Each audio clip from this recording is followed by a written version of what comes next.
3-4 बार ये कह दिया पब्लिक कार्यक्रमों में, जनसभाओं में अपनी बात को दोहराया है कि JOIT का जो 817 का मामला है जो सुप्रीम कोर्ट से निकल आया है उसमें रिजल्ट घोषित करने को लेकर वह जल्दी उनकी सरकार काम करेगी, और आज भी ये मनाली में कह दिया। लेकिन दूसरी तरफ जो JOIT 817 की फाइल है उस पर लिख कोई नहीं रहा है कि रिजल्ट घोषित करो, कंडीशनल करो, जो जांच एजेंसी है विजिलेंस वो लिख के दे, ऐसा कोई कुछ नहीं कर रहा है।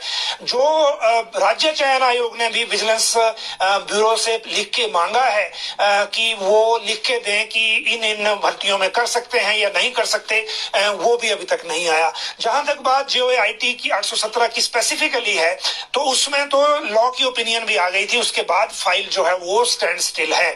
और अब जब ये किसी को लिखना पड़ेगा कि कंडीशनल इसमें रिजल्ट घोषित कर दिया जाए, लेकिन घोषित कौन करेगा? राज्य लोक सेवा आयोग तो करेगा नहीं FIR के रहते हुए, लेकिन दूसरी एजेंसी राज्य चयन आयोग को देना है तो पहले जो मैंडेट है क्लास 3 का वो वापस उनको देना होगा।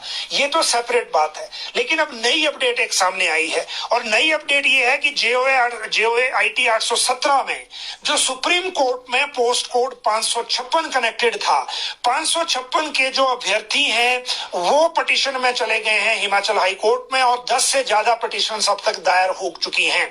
ये जो पिटीशन है रिप्लाई के लिए पर्सनल डिपार्टमेंट को आ गई हैं, वो अब इसका रिप्लाई बना रहे हैं। और ये मामला अब खतरा ये है कि कहीं इस तरह से नहीं उलझ जाए कि ना वहां से निकले ना यहां से निकले। और क्योंकि पहले भी हिमाचल हाई कोर्ट में था, हाई कोर्ट से निकल के सुप्रीम कोर्ट चला गया, सुप्रीम कोर्ट से सेटल होके वापस आया। लेकिन अब क्या सुप्रीम कोर्ट के फैसले के बाद भी हिमाचल हाई कोर्ट की जुरिस्डिक्शन इसमें बनेगी, या क्योंकि पिटीशन की कॉपी अभी हमारे पास नहीं है, प्राइमरी सूचना भी ये मिली है कि जो पिटीशन की हुई है वो कॉपीज उनकी आ गई है पर्सनल में, हमें मिलेगी मंडे के आसपास, क्योंकि आजकल छुट्टियों में वहां ब्रांच में लोग नहीं है। लेकिन उसको देखने के बाद पता लगेगा कि इसमें क्या नया सब्जेक्ट लिया गया है। लेकिन फिर भी आप ये देखिए कि अभी यहाँ रिजल्ट घोषित नहीं हुआ और उधर नया केस एक शुरू हो गया। 556 के जो अभ्यर्थी हैं वो हिमाचल हाई कोर्ट चले गए हैं, और उन्होंने ये कहा है कि जो उनकी सीटें थी जो 817 को अब आगे मर्ज कर दी गई हैं, उन्होंने कहा है कि 817 को ना दी जाए और वो उनके साथ ही वहां रखी जाए।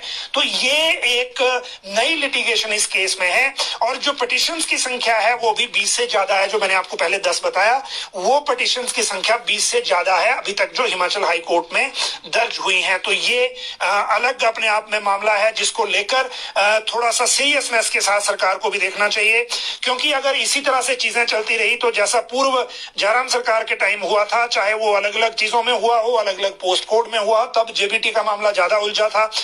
लेकिन अगर इसी तरह से चीजें टॉस होती रहेंगी सुप्रीम कोर्ट से हाई कोर्ट, हाई कोर्ट से सुप्रीम कोर्ट, तो फिर किस तरह से आगे बात बढ़ेगी, कब ये नौकरियां मिलेंगी, तो वो सारी चीजें फिर आपके सामने है।